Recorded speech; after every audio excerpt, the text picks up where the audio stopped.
Today's show is brought to you by Thank You Card. Ever did a good job at something and someone gives you a card? Or someone buys you something and you don't know what to give in return? Get a thank you card. The words alone carry so much weight. Thank you card. Coming to an appreciation of love near you. Okay, ladies and gentlemen, welcome back. So today I decided, I took a break because, things are heating up. Deception is at an all-time high, ladies and gentlemen. So I wanted to cover a story that I read 6 years ago with everyone, and this is the Jesse Owens story. Let us begin. Let's get into it. Let's not play no games.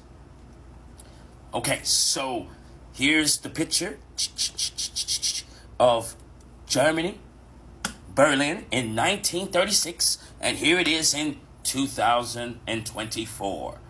Ladies and gentlemen, and for all of my sacred geometrists, you can see the symbol here down below, and we should all kind of know what everyone's trying to say. But the story is Jesse, so look at the crowd here, right? We'll start off the story. Let me go into story mode.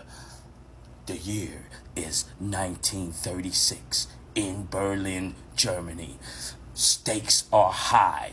Everyone is pumped that the games here are in Berlin. Hitler enters the building and the crowd erupts. Everyone's doing the Hi Hitler, and then we have even some Americans here giving the salute here in the crowd. It was fantastic. The games, day one, every athlete from every nation was competing for the gold medalist. And look what happens on day one. Hitler. Let me get my slides here. On day one, Hitler was shaking every gold medalist's hand. On day one, he would go down to the track and he would shake the gold medalist's hands, saying, "Good job." Wow. This is kind of amazing to me, if you ask me, coming down, shaking these gentlemen's hands on day one. Now, let's get into the weird stuff that happened on this day. The IOC made a rule after day one, made a rule and said there will be no more shaking hands of any gold medalist. Really? Why? Because Hitler just did that? Wait, because he was giving props to all gold medalist hands? You just made up a rule right then and there?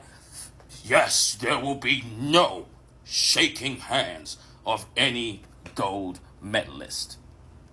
I thought that was really strange. Now, I'm going to kind of fast forward a little bit for you, right? Because this right here was the newspaper articles that was going on around after the Olympics was done in the track and field department. And as you can see, ladies and gentlemen, it says Adolf snubs U.S. lads. That's not what Jesse Owens said. Let me give you a line from the King of Pop. Just because you read it in a magazine or see it on a TV screen, don't make it factual. Let me repeat that. Just because you read it in a magazine or see it on a TV screen, don't make it factual. MJ. Thanks, Mike.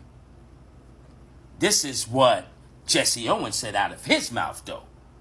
Because the same thing that's going on today was the same thing that's going on back then. Hitler didn't snub me. It was FDR who snubbed me. The president didn't even send me a telegram.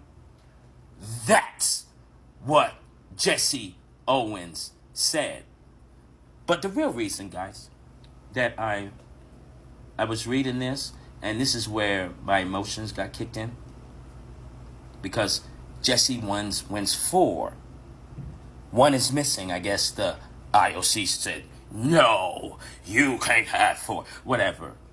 And so, let me get this, please get this right, T. Right? And so, on day 2, after he wins 4, hold on, Hitler says, I don't care what the IOC says.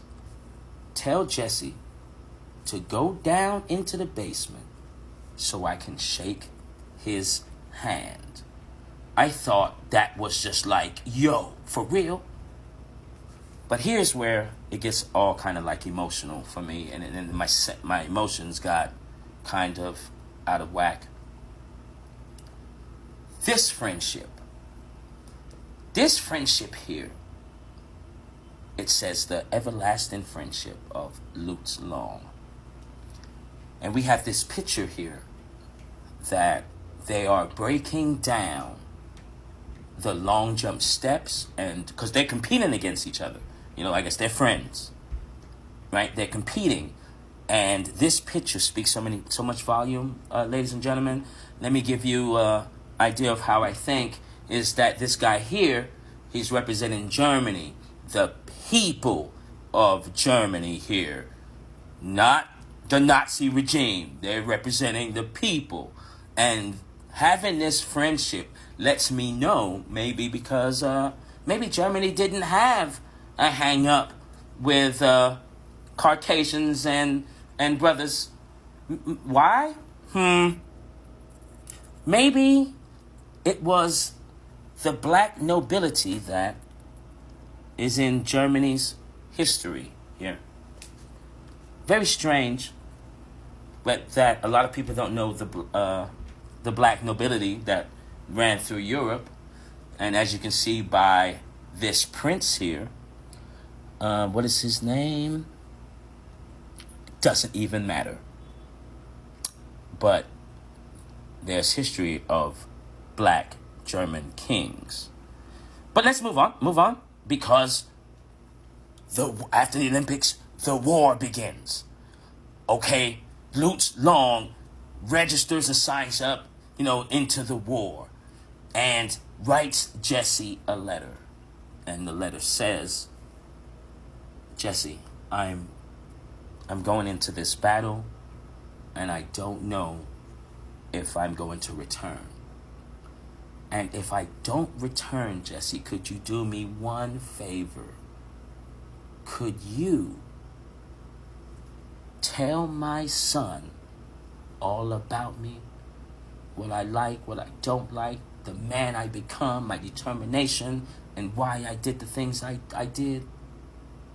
I mean, this was touching. So, during the war, Lutz Long doesn't make it home.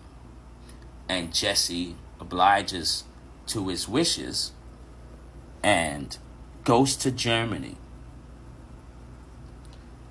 to tell his son all about his father. And to take a trip to Germany probably in those times and walk around lets me further know that they probably wasn't a German black beef or problem. It was something else. This relationship was so deep that even today, ladies and gentlemen,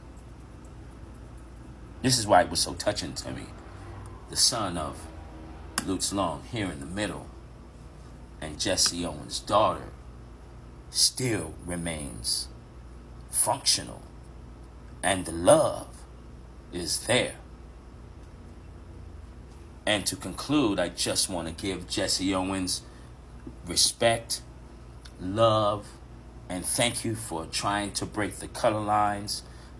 I really do appreciate that. You're a phenomenal athlete, and you defied all the odds. You didn't let anything stop you. You stayed determined and consistent, and your passion for your craft is totally 100% honorable.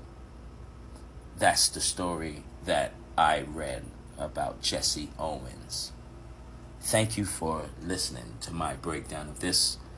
It's your boy,